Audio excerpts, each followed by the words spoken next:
Nós vamos conversar um pouquinho sobre uma parábola que ela é bastante, quase que guardada pelo homem. É a parábola da visita inesperada. Lucas escreveu no Evangelho, no capítulo 10, o seguinte: que certa noite um homem recebe uma visita de um amigo. Só que ele chegou tarde da noite. E aquele homem não estava esperando a visita. Então ele não tinha nada para oferecer à visita. Não tinha nenhum alimento que pudesse oferecer à visita. E a visita chegou faminta. Então ele vai até o vizinho dele e pede ao vizinho: me arranja alguma coisa para eu poder oferecer lá a minha visita que chegou agora. E o vizinho falou assim: vai-te embora. Eu já estou recolhido e os meus 2 filhos também. Então o homem não sabia mais o que fazer, porque não tinha outro vizinho, só tinha aquele. Então ele insiste, bate de novo. E o nosso amigo lá diz assim: olha, não dá, eu já te falei que eu estou recolhido, os meus 2 filhos também estão, eu não vou te atender. Mas ele insistiu mais algumas vezes, até que o homem lá resolveu abrir a porta e ofereceu alguma coisa para ele levar para a visita dele. Bom, a parábola termina aí. Então, quando a gente lê essa parábola, você pensa assim: será que está escrito certo? Será que é desse jeito mesmo? Que parece que está sem pé, sem cabeça, né? A pessoa chega na nossa casa, a gente não tem o que oferecer, vai ao vizinho, o vizinho nega várias vezes e fala que os filhos estavam dormindo, e depois ele abre a porta, entrega, você vai chegar lá e dá o alimento para o visitante. Então, quando a gente leu isso, mas será que Jesus quer dizer com isso? Muito bom. O Evangelho de Jesus, se você pegar cada versículo, cada capítulo, cada parábola, cada sermão, ou cada tudo, você pode interpretar até 70 vezes, segundo os rabinos lá de Nova York. Cada versículo da Bíblia é possível ser interpretada várias e várias vezes. Então, ninguém detém a palavra final sobre um texto do Evangelho. Você tem a possibilidade de entendimento do texto. Então, baseado nisso, nós então fizemos uma interpretação, uma livre interpretação, para ver se nós chegaríamos a alguma conclusão, algum ensinamento sobre isso. Como nós temos uma afinidade muito grande com a psicologia analítica, e nós então usamos os recursos da psicologia analítica de Jung e Joana de Ângeles. E começamos então a interpretar a nível dos dois. Colocamos assim: essa pessoa que recebe a visita, quem pode ser? Nada mais do que a nossa consciência. A consciência é um ser ou uma entidade que tem que estar desperta para os acontecimentos de cada dia. O filósofo alemão Gregor Hegel, ele diz o seguinte: que o eixo da consciência é a busca da verdade. Então a consciência tem que estar sempre atenta, porque a verdade paira o tempo todo. Se ela ficar desatenta, ela perde a possibilidade de ver a verdade, de perceber a verdade. Então daí que nós pensamos, uma pessoa que está alcoolizada, o que está acontecendo com a consciência dela? Ela está toda oscilando. Uma pessoa que não tem um foco em algo que seja útil à sua vida, e está oscilando.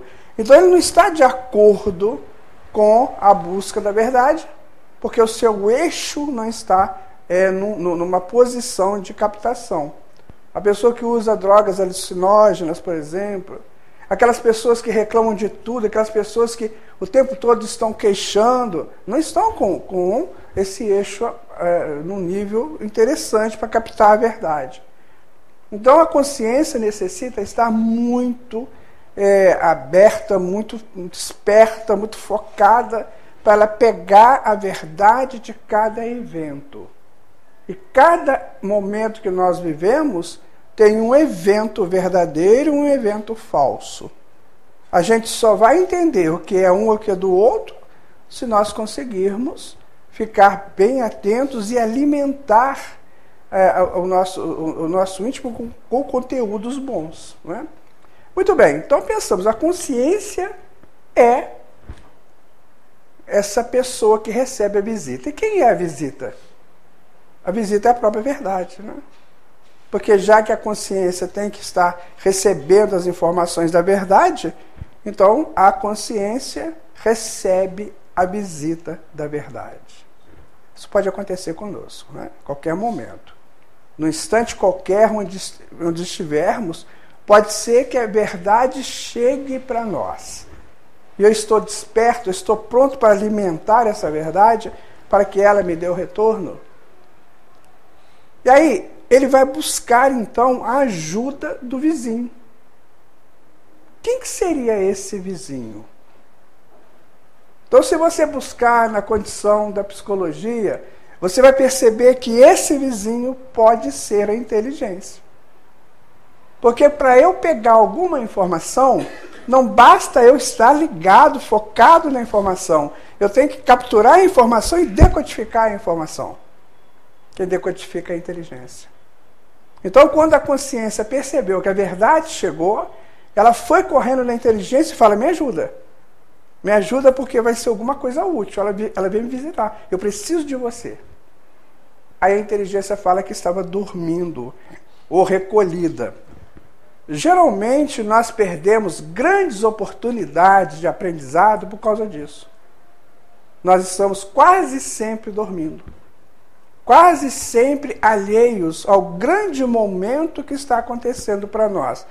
Como é que o universo funciona? O universo é uma teia imensa e ele funciona em movimentos.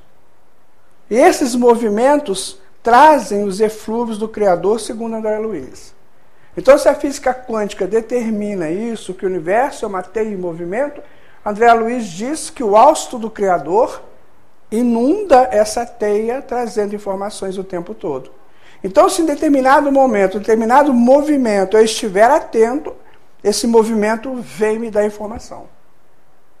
Quando Jesus falou que nós vamos conhecer a verdade vai nos libertar, Pedro, à noite daquele dia, estava muito encabulado com isso. Mas o que é essa verdade? Qual é a verdade que nós vamos conhecer? Então, Pedro é daqueles apóstolos que estão bem à frente de todos nós por uma razão só. Ele pergunta, ele questiona. Se ele tiver dúvida, ele não leva para casa. E a gente faz isso, né? A gente está cheio de dúvidas e leva tudo para casa. E aí Pedro chega à noite e fala assim, Senhor, eu não entendi. O Senhor falou que nós vamos conhecer a verdade e a verdade vai nos libertar. Aí Jesus falou, certamente, Pedro.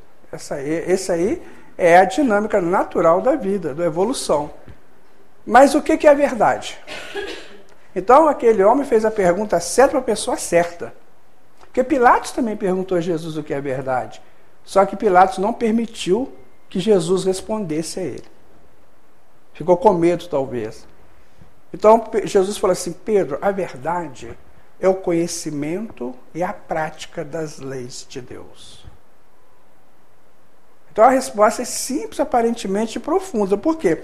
À medida que nós vamos abrindo a consciência para o entendimento da verdade, as leis de Deus vão se encaixando cada vez mais em nossos conhecimentos. E se a lei de Deus está dentro de nós, essa lei que nós vamos abrindo, ela faz o circuito, ela completa o circuito. Né? Então a lei que está de fora estimula ao conhecimento da lei que já está dentro de mim. Mas eu preciso da inteligência. E aí, a inteligência então tem dois filhos. Quais são os dois filhos da inteligência? O primeiro deles é a experiência. A experiência de viver uma coisa. A inteligência se forma por aí, pela experiência que você teve em determinada situação. Então, por exemplo, eu me torno um piloto de avião desses Boeings porque eu experimentei aquilo. Em determinado momento eu entrei no curso, né? Eu fui fazendo o curso, fui me interessando e fiquei experiente naquilo. Eu já consigo fazer uma nave daquela, uma aeronave daquela levantar e descer de boa, sem problema nenhum.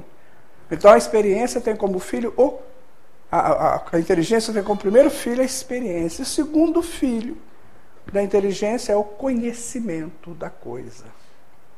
Então a inteligência se pauta na experiência e no conhecimento, segundo Joana de Ângeles. Então, de maneiras que nós temos a consciência, a inteligência e a experiência e o conhecimento. Então, a verdade chegou na casa lá da consciência, e a consciência, então, acorda a inteligência. Olha, não adianta nada eu ouvir o que eu vou ouvir se você não está atento para você anotar, não viver essa experiência e anotar essa experiência comigo. Daqui a pouquinho a verdade vai passar e eu vou ficar sem ter anotado e sem ter gravado a experiência deste momento. Estão percebendo como é que é? Essa, gente, é uma análise que eu fiz da parábola. Ok? Muito bem. Inteligência desperta, os filhinhos dela despertam, né? A experiência que a consciência viver estava desperta, e o conhecimento daquilo também estava pronto para anotar tudo. E aí a verdade começa a falar. Né? Naquela noite gloriosa, né? A verdade então começa a falar para a consciência. A verdade fala assim: você sabia que você é um ser imortal? Aí, como assim? Não, porque vocês gostam de serem mortais. Vocês amam a morte. Adoram a morte. Vocês cultuam e celebram a morte com tanta veemência que vocês se tornam mortais, sendo que vocês são imortais. E aí a consciência vai anotando, a inteligência vai percebendo, então a verdade vai dizer uma verdade muito séria. Ela diz assim: no seu passado, quando você era um ser primitivo, tudo que acontecia na sua tribo tinha origem. Tudo que acontecia de bom ou de ruim tinha uma origem nos espíritos. Então, se chegava uma coisa muito boa para a tribo, a responsabilidade daquilo era dos bons espíritos. E se chegasse uma coisa muito ruim, a responsabilidade era dos maus espíritos. No primitivismo, na antropologia, a gente estuda isso. Então, o que acontece? Como chegavam muitas doenças, então a maioria das coisas que chegavam eram tidas por eles como ruim. Ou ruins. Então o que eles fizeram? Já que são os espíritos os responsáveis por isso, vamos eliminar as possibilidades dos maus espíritos nos pegar. Como nós não sabemos quem é mau, quem é bom, vamos botar no geral. Então eles começaram a fazer o seguinte: olha, quando morre alguém, nós vamos furar um buraco bem fundo, tampar o sujeito lá e botar terra em cima que ele não sai de lá. Então começaram a fazer isso. Depois, alguém teve uma outra ideia. E se a gente queimasse ele? Incinerasse ele? Também não ia aparecer. Aí foram dando várias ideias. Uns faziam ideias de celebrar, de enaltecer a presença dele, como ele estava lá, porque aí ele ficava mais calmo, enfim. E aí teve um lá que falou assim: vamos fazer uma coisa? Além da gente botar ele no buraco, botar terra, vamos botar pedra também? Aí nasceram os mausoléus, tá, gente? A origem dos mausoléus é essa. Botava o sujeito lá e tampava a pedra em cima para ele não sair de lá. E a partir desse processo, sei lá, 50 mil anos atrás, talvez, né, mais um pouco, que nós estamos aí lutando com a razão, segundo Joana de Ângeles, então, a partir deste processo, eu comecei a cultuar a morte. Então a morte para mim é um culto, uma celebração. O sujeito morreu, a pessoa desencarnou, morreu. O que eu tenho que fazer? Eu tenho que me livrar daquela pessoa. Porque senão aquela pessoa vai me perturbar. E aí faça-se as celebrações para que aquela pessoa vá em paz. Existia uma comunidade, não é tão primitivo isso não. Um pouquinho depois tinha uma comunidade que ela fazia uma coisa muito interessante. Na hora do enterro, saía um grupo de pessoas levando o corpo da pessoa, certo? Eles iam levando. Quando chegava numa esquina, vinha outra turma de lá com máscaras daqueles entes dele já desencarnados. Então eu chegava ali naquela esquina, os encarnados entregavam o corpo para os desencarnados. Ou seja, a partir de agora ele não nos pertence, mais pertence a vocês. Isso, gente, para um cara que dirigiu mais de 200 peças de teatro, isso é um prato, né? Isso é um prato. Você fazer uma cena dessa em Teatro Central, você fica na glória, né? Que isso é teatro puro. Isso é representação teatral. Então, quer dizer, nós cultuamos a morte por causa disso. Tem o bendito dos pêsames, né? A família enlutada recebe os pêsames. Naquele momento crucial, você está ali triste, aí vem uma pessoa e fala, meus pêsames. Aquilo até treme na gente, né? O que é pêsames? Pêsames vem de pesar. E pesar vem de peso. Então eu te ponho nas costas mais um peso, toma. Ou então a pessoa fala assim, descansa em paz. Coitado do indivíduo, ele está precisando trabalhar para crescer, você está mandando ele descansar em paz. E olha, eu digo para vocês, tem espírito lá no mundo espiritual descansando em paz, porque alguém mandou ele descansar em paz aqui, viu? Cuidado com essas coisas, minha gente. Nós só estamos confirmando a nossa mortalidade. E daí tem outro que fala assim, quer ver? Meus sentimentos. São 386 sentimentos que o ser humano tem. Que tipo de sentimento que eu estou entregando naquela hora? Então a sociedade, ainda a sociedade, celebra o culto da morte. Quando alguém está muito ruim para desencarnar, aí fica aquele estado mórbido entre os parentes, esperando aquele telefonema do assistente social do hospital para informar, morreu. E a gente fica todo mundo assim, morreu, e agora? Como é que vai ser? Isso é um entorno do processo. Então, o que nós temos que buscar fazer? Trabalhar isso com naturalidade. Não existe morte. Somos todos imortais. O maior ganho que os estudantes das escolas de iniciados do Egito tinham, eles entravam lá para fazer os cursos. E eles tinham que fazer um ritual de entrada que era um negócio sério. E o ritual de saída, eles podiam perder a própria vida física para dizer que tinham conseguido chegar ao término do curso. Só depois de muito trabalho, ter terminado o curso, muito trabalho, que eles ganhavam a imortalidade. Ou seja, nunca mais, dentro do nível de consciência deles, eles seriam mortais. Acabou a morte para eles. Então eles vão viver tanto como encarnados, como desencarnados.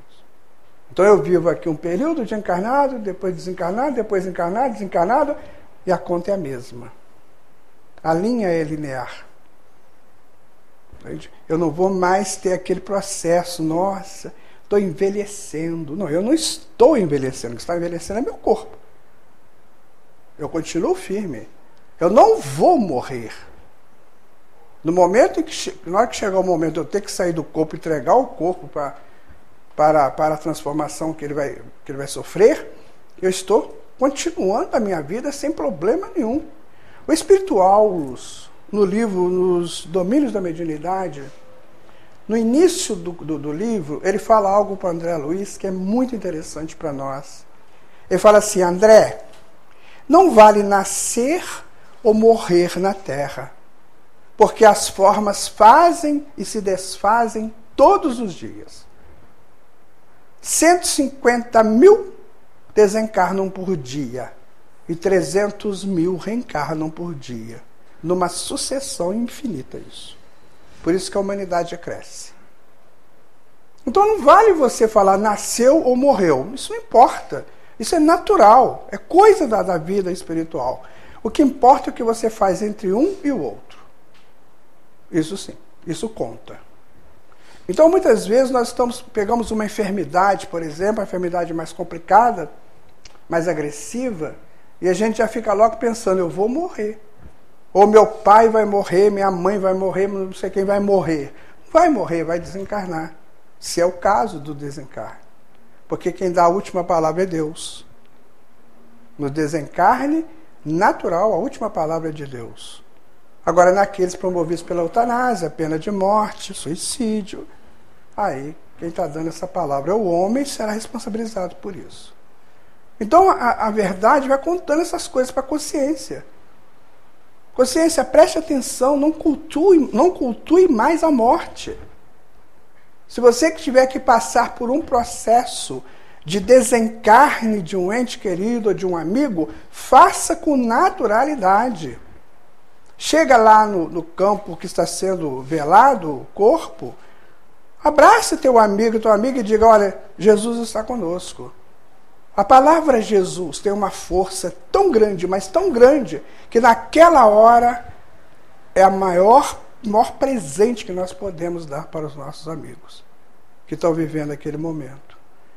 Mas a gente prefere falar meus pêsames, meus sentimentos e descanse em paz.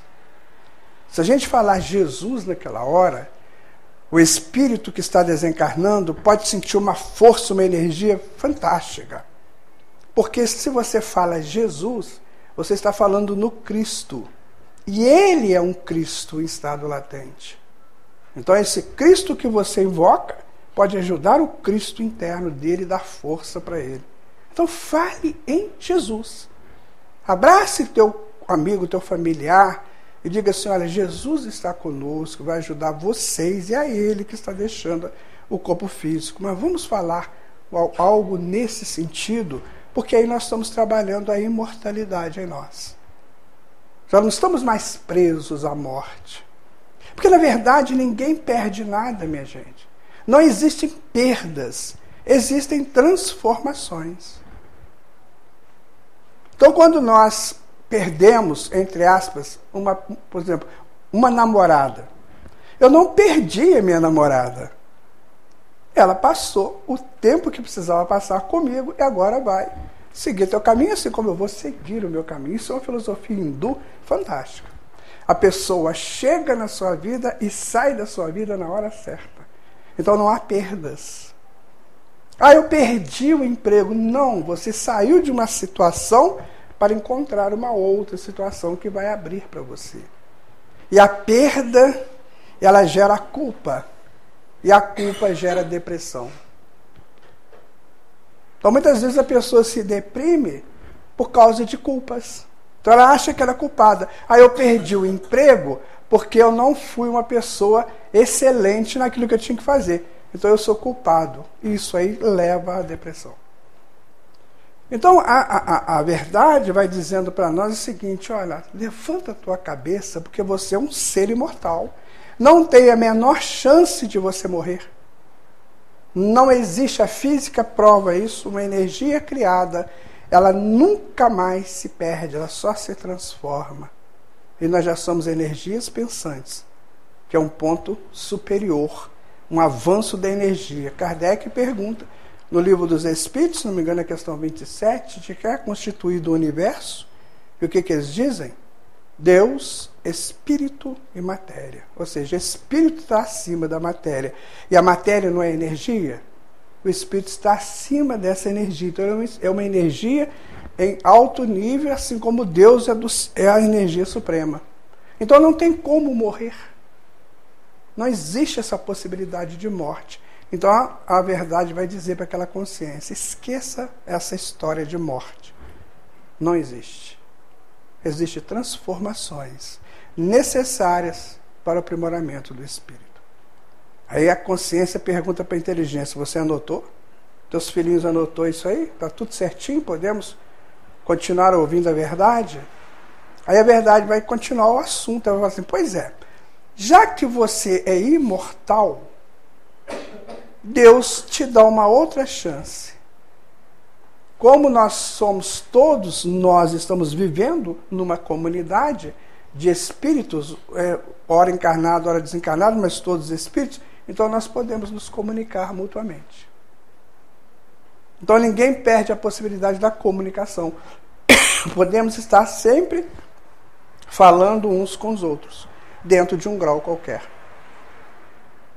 Então todos nós espíritos somos aquinhoados com uma estrutura que nos permite essa comunicação. Então eu posso comunicar se eu estiver encarnado, com outros encarnados. Se eu estiver desencarnado, com outros desencarnados. Ou então com encarnados, se eu estiver encarnado, com desencarnados. Por quê? Porque a vida é imortal. Isso confirma a imortalidade. Então não tem mais aquela questão de fulano morreu, e aí? Fulano morreu, mas se for necessário, ele pode comunicar. Aliás, ele comunica, só que a gente não escuta. Porque a gente não dá assunto para ele. Nós temos, no meio do olho, assim, se você enfiar a mão aqui, for até no meio do cérebro, nós temos uma glândula que ela segrega um hormônio chamado melatonina, que é o hormônio do sono, do repouso, do descanso. Muito bem. Essa bendita glândula é do tamanho de uma semente de laranja. Essa glândula que ajuda a gente nessa comunicação com os planos da vida. André Luiz, no livro Missionários da Luz, ele conta que ele foi a um local onde estava sendo feita uma comunicação mediúnica, e ele conta como é que a glândula se ilumina na hora da comunicação. E todos nós temos essa glândula. E essa glândula, dentro dela, tem cristais, chamados de apatitas. Esses cristais, uma vez abertos, parecem uma cebola, tem lamelas. E essas lamelas contam a nossa história. Impressionante a glândula. Tamanho de um carocinho de laranja. E ela tem várias funções. Ela comunica com a Lua, ela comunica com o Sol e ela comunica com outros astros. Perguntado no livro Consolador, Emmanuel responde o seguinte: os astros têm muitas influências sobre nós, mas eles não dominam as nossas vidas. Então, eu não vou dizer porque hoje o astro está me dizendo para eu não fazer uma coisa que eu não vá fazer, mas eles têm domínio sobre nós. Então a Lua, por exemplo, ela resolve o problema da sexualidade e da reprodução, do ciclo menstrual, do ciclo da gravidez, tudo é controlado pela Lua. E o Sol, o ciclo da vigília e do sono. Quando vai chegando de noitinha assim, a pineal segrega a melatonina. A melatonina, então, é o hormônio do sono, você começa a ficar sonolento. Então, ninguém precisa tomar remédio para dormir. É só estar bem com você. Porque você tem o remédio prontinho para você dormir. Mas a gente fica tão agitado, tão tenso, tão assim, que a gente não consegue captar esse recurso que nós trazemos. Então essa glândula permite que os seres imortais se comuniquem entre si. Então a verdade vai dizer assim: existe essa maneira de comunicar. E cada vez mais ela será aprimorada como um sentido novo que o Espírito está desenvolvendo. Cada vez mais essa participação, essa interação vai acontecer à medida que as pessoas começarem a respeitar o próprio processo. Quando Moisés, no capítulo 18 do Deuteronômio, versículo 15, ele diz assim: fica proibidas as comunicações com os mortos quando vocês entrarem na terra da promissão.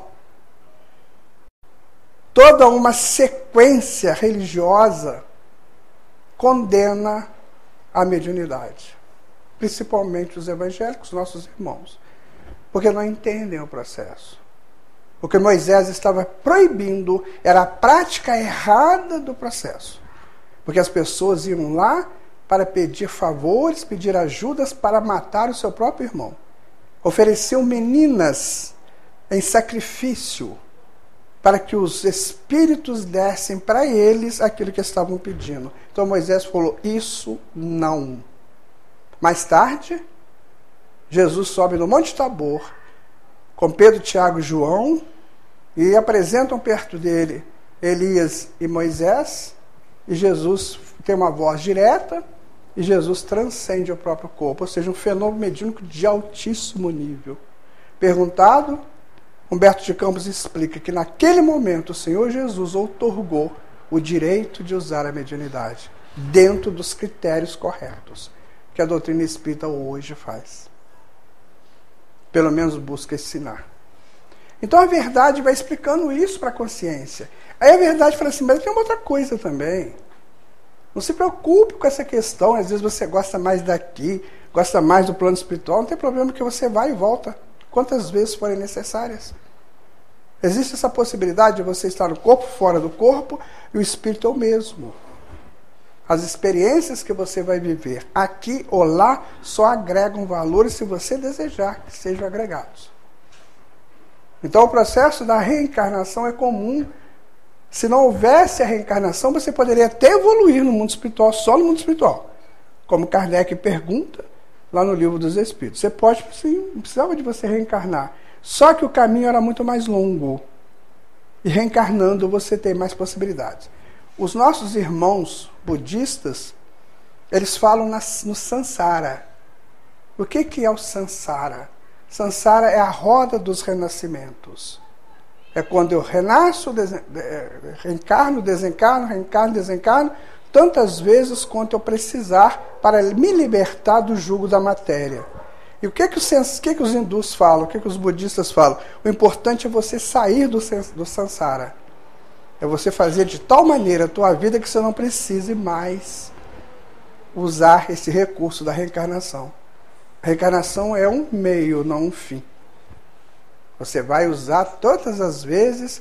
E aí tem uma conta bem interessante que eu gosto de falar.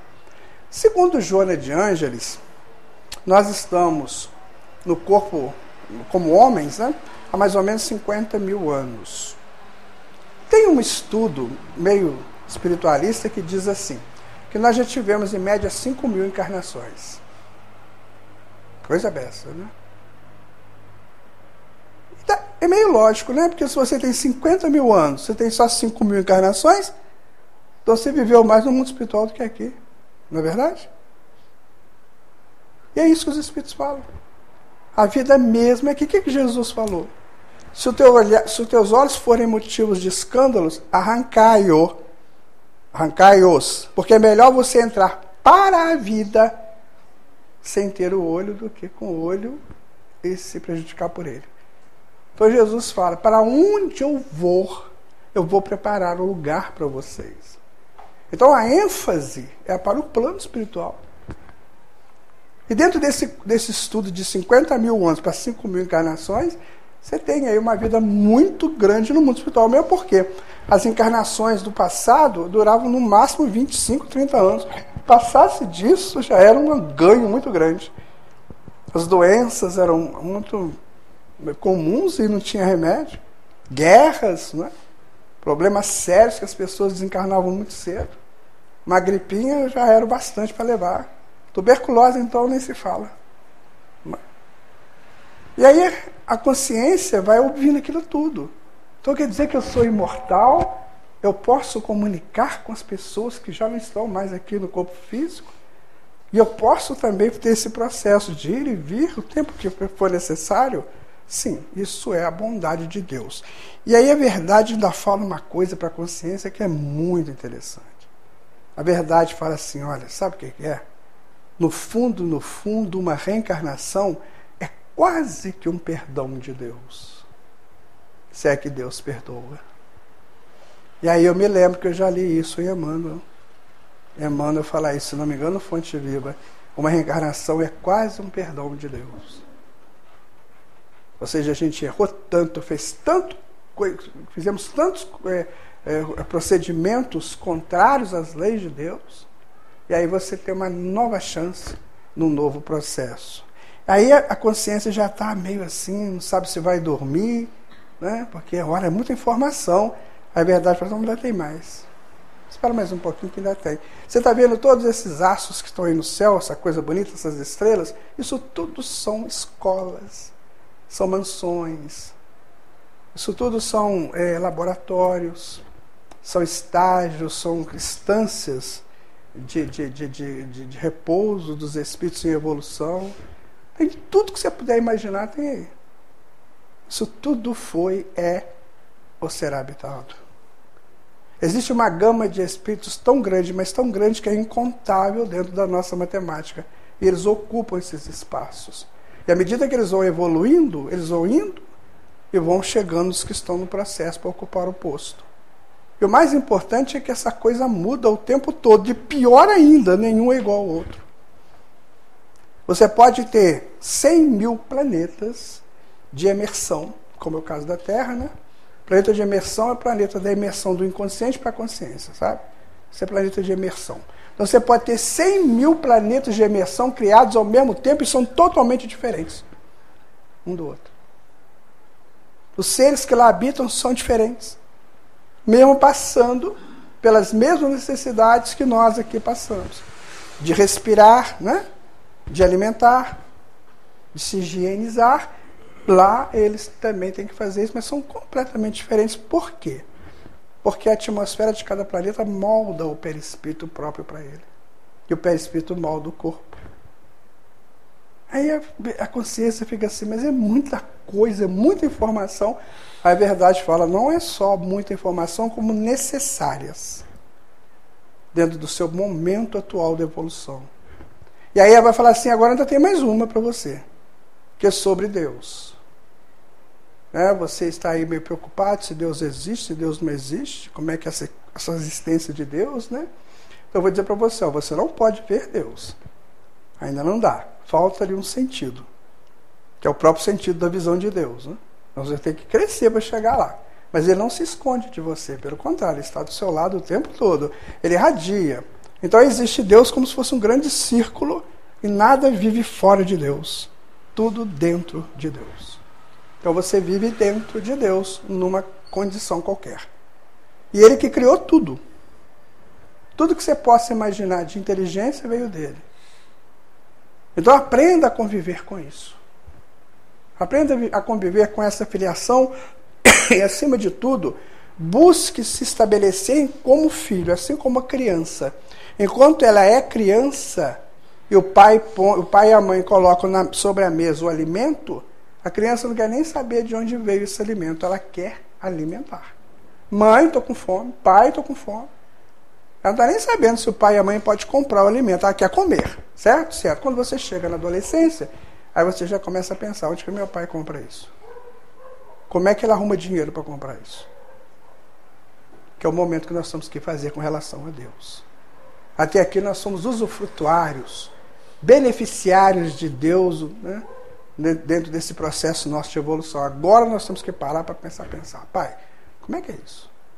Parar de pedir tanto, né? Glorificar mais. Pai, como é que é isso? Como é que o senhor faz isso?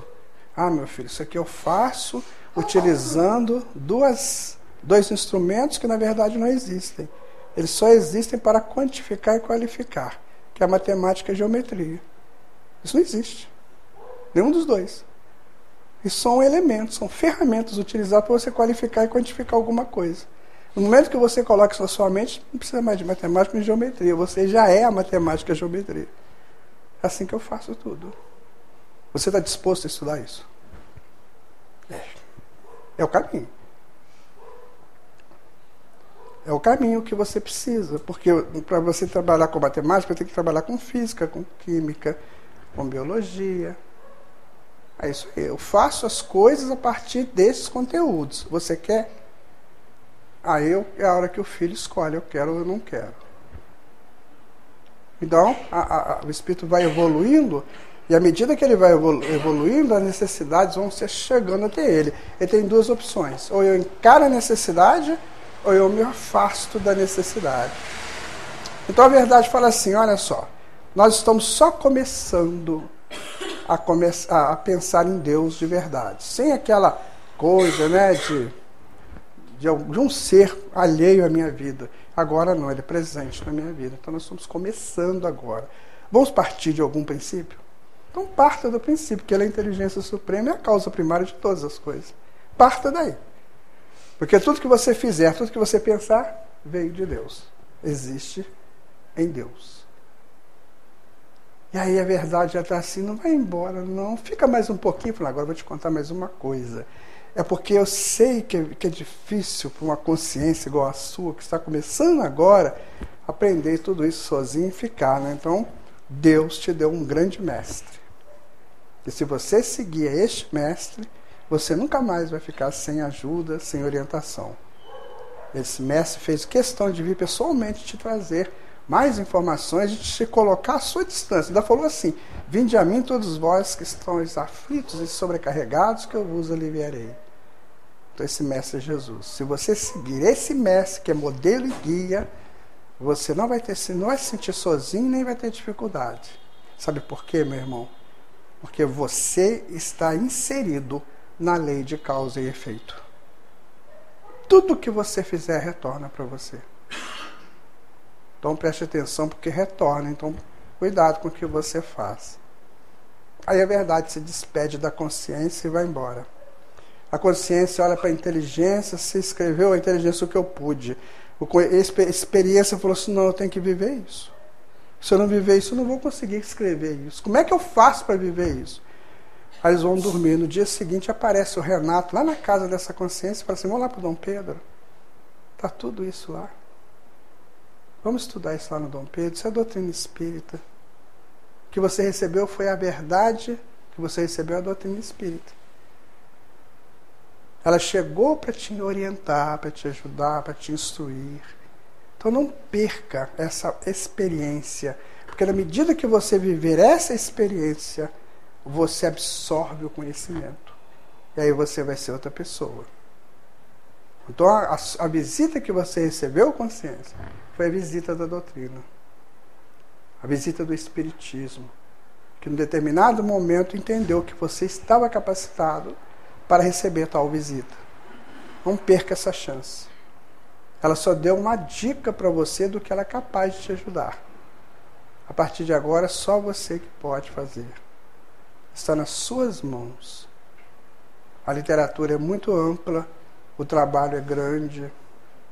Não só o trabalho que você vai fazer com você, mas o trabalho que você pode prestar também àqueles que estão ao seu lado. Porque é aí que você vai adquirir a experiência e o conhecimento do fato. A partir daquele dia, aquela consciência tem que tomar uma direção. O que eu quero? Eu já sei, aprendi tudo isso, agora o que eu quero fazer da minha vida? Então a parábola de Jesus pode ser muito bem essa daí. Né? A visita chegou, e o hospedeiro não tinha o que oferecer, assim como quando nós entramos no Espiritismo, é a nossa visita e a gente não tem muito o que oferecer, porque a gente não sabe nada. O que afinal de contas é o Espiritismo? O que ele é? É a verdade que a doutrina vai nos ensinando. Aqui nós trabalhamos a imortalidade da alma, aqui nós trabalhamos a mediunidade, aqui nós trabalhamos a reencarnação, a pluralidade dos mundos habitados, trabalhamos a essência de tudo, que é Deus. Conversamos muito sobre Jesus, que é o mestre e guia da humanidade, não mais como aquele ser religioso que se pregou por aí. Jesus não criou religião nenhuma, não é? Ele é um ser que veio aqui e pregou nos montes, pregou na praia, pregou na praça. Raramente ele falou alguma coisa dentro de um templo fechado. Ele falou alguma coisa na sinagoga de Cafarnaum, muito pouco. O resto foi ao ar livre. Não criou templo. Né? Então Jesus é um mestre por natureza, né? Trabalhando na natureza, porque todos nós somos egressos dessa natureza. Então Jesus está aí te ajudando, está nos ajudando, está nos influenciando para o bem. Só que Jesus não pode fazer por nós. Nós é que temos que fazer. Então você está disposto a fazer? Se você estiver, faça o que ele falou. Aquele que quiser me seguir, tome a tua cruz e venha. Porque onde eu estiver, aí ele estará comigo. O que é tomar a tua cruz? A cruz significa mudanças de paradigmas. Não existe cruz mais pesada do que paradigmas. São os padrões. Paradigmas são padrões. Eu tenho os meus padrões. Isso eu faço, isso eu não faço. Quando Jesus chega, ele quebra isso. Quem é minha mãe? Quem são meus irmãos? Todo aquele que faz a vontade do meu Pai que está nos céus é minha mãe, meu irmão, meu pai, enfim, é todo mundo. Olha, eu não vim aqui para trazer a paz, eu vim para trazer a guerra. Eu vim para separar pai, filho, mãe de marido. Por quê? Porque a minha palavra é a palavra da salvação. Aquele que me ouve nunca mais viverá em trevas. E você, por que você anda aí tão triste, sobrecarregado? Olhai os lírios do campo, as aves dos céus. Eles não tecem, nem semeiam, e no entanto nem Salomão, com toda a sua glória, vestiu mais lindo que um lírio. E por que você anda tão preocupado com isso? Você acha que você colhe uva dos abrolhos? Não. Você tem que plantar a uva para você colher a uva. E assim ele vai conversando conosco. Eu sou o caminho, a verdade, a vida. Ninguém vem ao Pai senão por mim. Né? E se você quer ser uma pessoa de bem, faça como fez o bom samaritano. E se você quiser retornar para a casa do Pai, faça como fez o filho pródigo. Este é o nosso mestre. E a verdade, então, vai encerrar dizendo para aquela consciência: está vendo que você não está sozinho?